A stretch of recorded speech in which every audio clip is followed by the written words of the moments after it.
one this morning.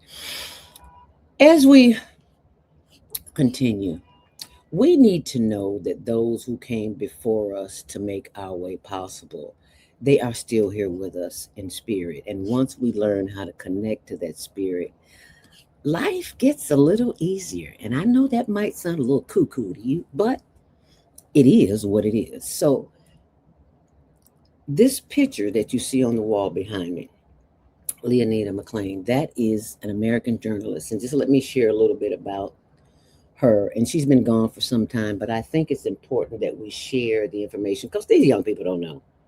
Some older people don't know. And age has nothing to do with its consciousness. So just let me share this with this bad sister who came and left us with a legacy that we can share with others. And I hope you will share this with someone. Leanita McClain was born October 3rd, 1951, and she departed May 29th, my little brother's birthday. Maybe that's why we're so connected, in 1984, and was an American journalist, commentator, best known for her observations of race and politics in Chicago and in the U.S. and in the early 1980s. Her writings in the Chicago Tribune, where they did not let black folks, y'all need to know that, in the 80s. So she was a force to be reckoned with, and she wasn't taking no one. She didn't. I digress. Her writings in the Chicago Tribune and opinion pieces published in Newsweek, another one that don't care nothing about us, gave broad exposure to her thoughts on race and class in the United States. Her work addressed both local topics, such as the election of Harold Washington as mayor in 1983, as well as topics of more national interest, including the challenges facing the growing Black middle class.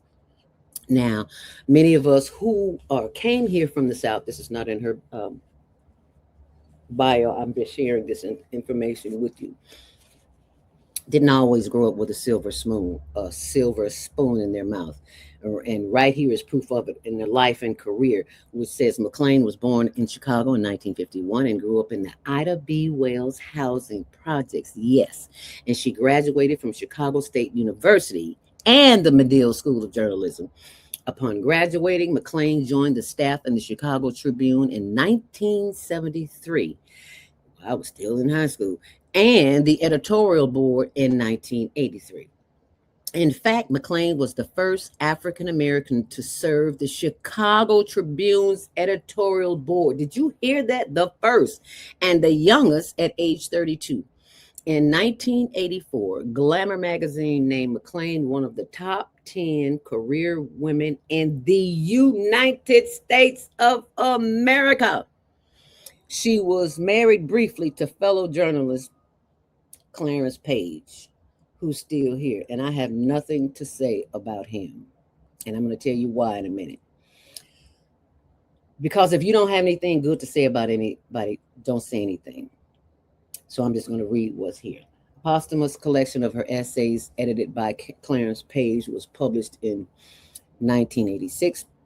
And one review wrote, McClain tackles subjects well known to all Chicagoans, from a corner tavern brawl in Chicago's divided city council to the decline of a Black private school on the city's west side. But the book is far from parochial. McClain also brings fresh insight into perennial problems of national interest, such as a column that praises America's Black colleges that remain dignified and undaunted in the face of dwindling enrollment and resources. Her description of the pain of a young girl's legal abortion interface with critic of anti-abortionists.